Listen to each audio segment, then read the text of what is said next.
Dakor temple કમિટીના નવા ટ્રસ્ટીની નિમણૂકનું ગૂંચવાયું કોકડું. ઠરાવ વગર જગદીશ દવે મેનેજર બન્યાના આરોપથી વિવાદ. મંદિરના સેવક સેશન્સ કોર્ટના દ્વારે.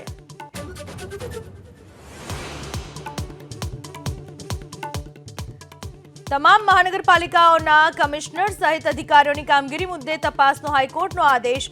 ફરજ ચૂક કરનાર અધિકારીઓ સામે કાર્યવાહી કરવા નિર્દેશ.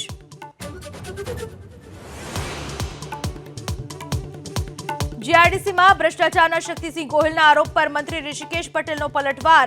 પારદર્શિતા અને કમિટી બનાવી હરાજીથી પ્લોટની ફાળવણી કરી હોવાનો દાવો.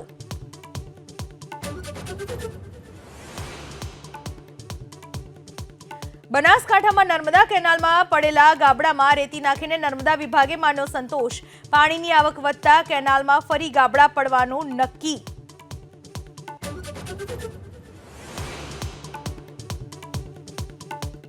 પશ્ચિમ બંગાળના દાર્જિલિંગમાં ટ્રેન દુર્ઘટનામાં અત્યાર સુધીમાં 8ના મોત, 25થી વધુ ઇજાગ્રસ્ત. પ્રધાનમંત્રી મોદીએ દુર્ઘટનાને લઈને વ્યક્ત કર્યું દુઃખ.